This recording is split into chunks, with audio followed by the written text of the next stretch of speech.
Hello, welcome. My name is Poppin' Suds, and I have a little bit of a different video for you today.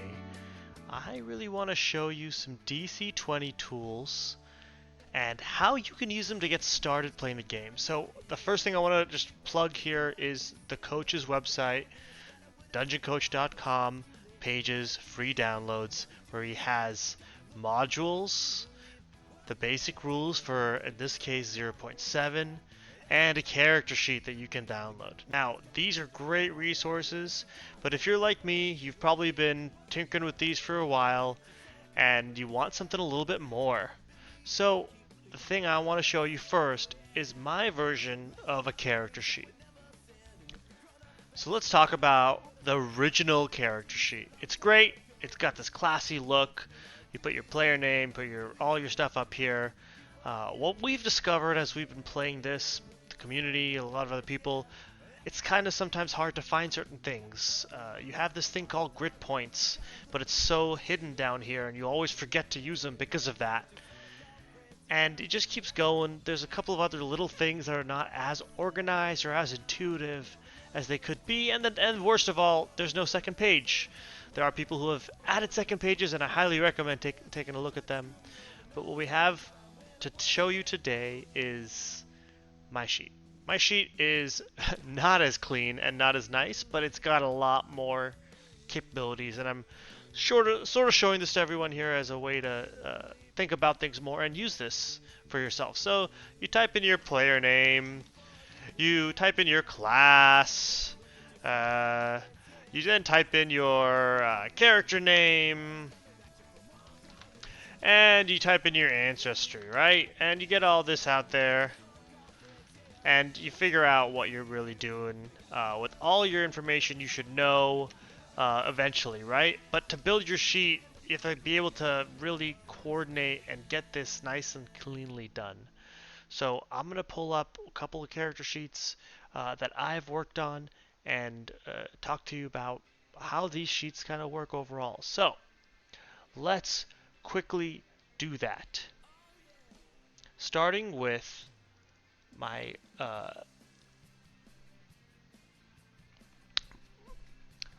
the sheet I want to show you here is Raya Shadowfoot. She's a wizard, and she's basically built as an agility wizard. You can see her prime stat is agility right here. She's effectively got, when you plug all the numbers in, your hit points are right here, your grid points are right next to your hit points with this awesome fist symbol.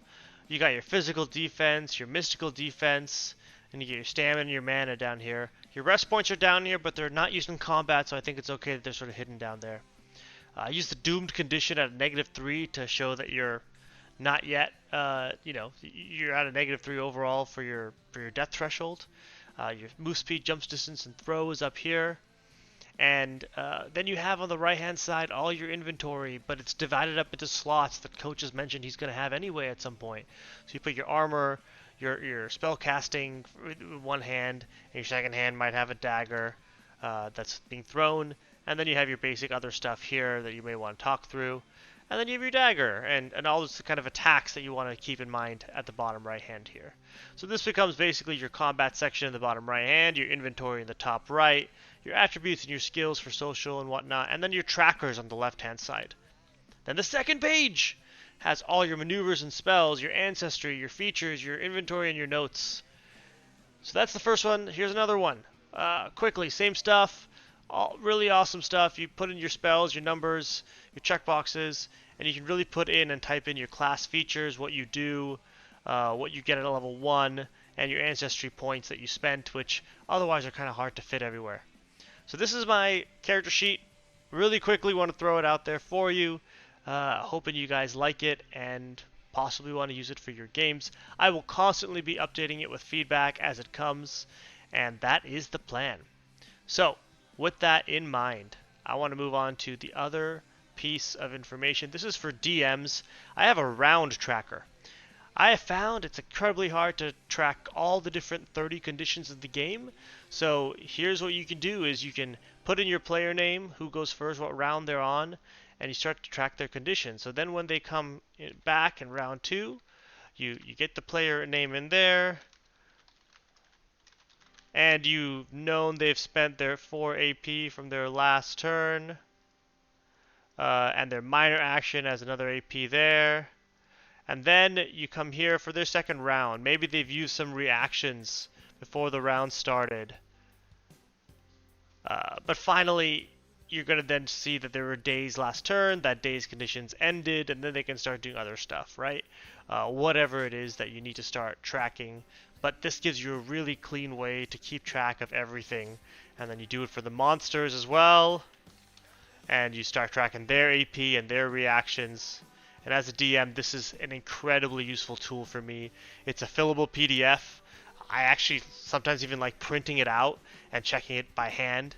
That's my recommendation to all DMs out there if you're having trouble tracking all the 4 AP system of DC20 and the rounds that go along with it. Alright, I want to show you another couple of tools here. The next tool is once again for some player characters. This is effectively the tools that you're going to use to help maybe guide yourself in how you're going to build your character.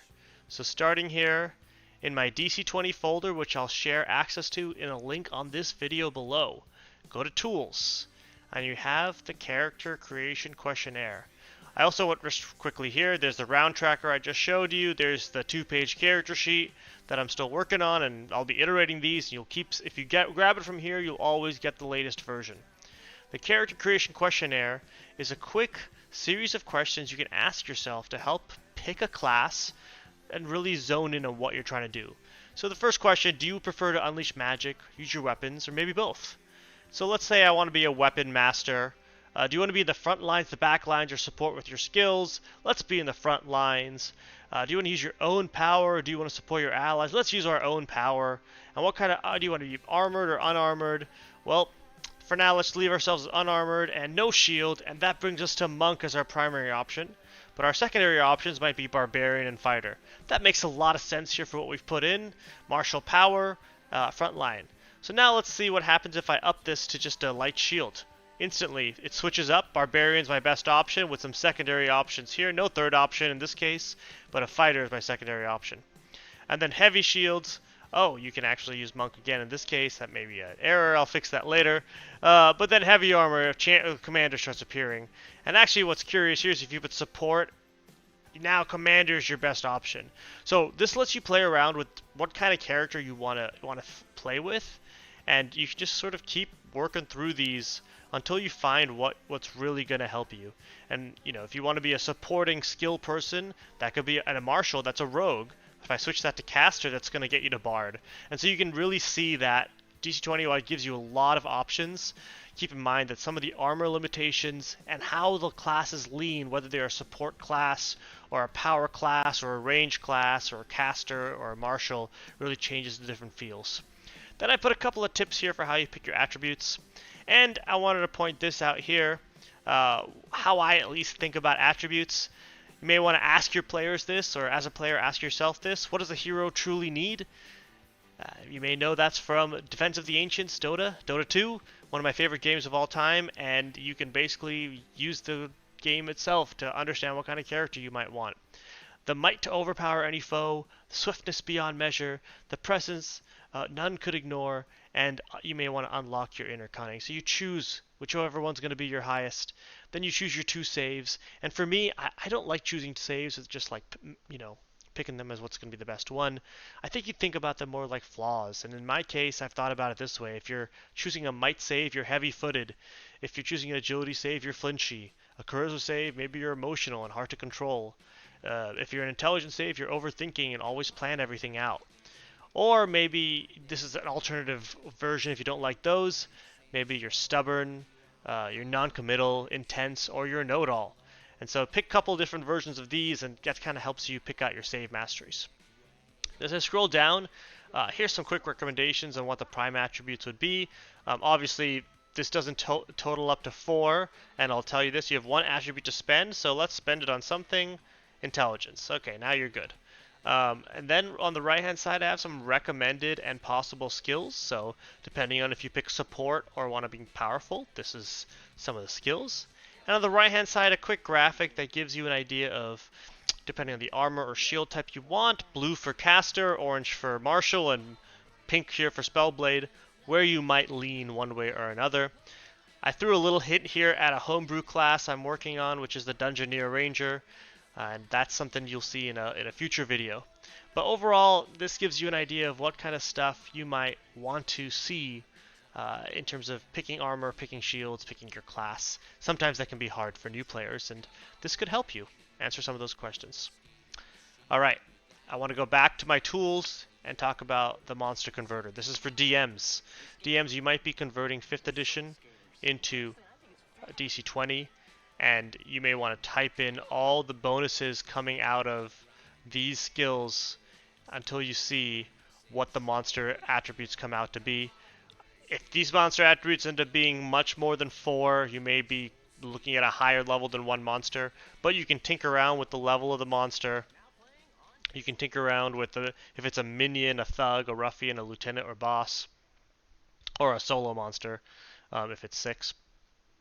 And overall, what you want to be able to do is look at this, and then you get the hit points, the physical defense, the mental defense. You get all these things that come along with it. Some notes on how you should scale up from minion to boss. But this can help you overall. And then down here, a couple of tips for depending on the type of behavior the monster has, maybe what kind of maneuver styles or abilities you might give them, or spells you might give them. So a couple of little hints here and there. I'll keep working on this overall. Hoping to help out DMs and module creators and converters for their monsters overall. Alright, I think that was all I really wanted to cover, guys. This is my tools. Slightly different video than last time. I'll keep making homebrew stuff. I'll keep making content, but I really wanted to talk through some tools and how you could use them to help yourself play some DC20. And finally, the last thing I want to do is shout out to the community resource wiki here, made by Mantic. Obviously, there's a link to my tools at the very top because he's the best. And on top of that, there's a link to so many others who have great tools out there to help you play DC20. I highly recommend checking them out. Each type of visual speaks to different people. I really love a ton of these things that people use. Grippa's got a great sheet out there. There's a couple of condition sheets, and it's really helped, in my opinion, me understand the game a lot better. So, highly recommend you check out wiki at DC20 community resources, and we're going to go from there. Alright guys, thank you so much for supporting me, and if you like these videos, like, subscribe, comment on them, and let me know what you may want to see in the future. Alright, see you later.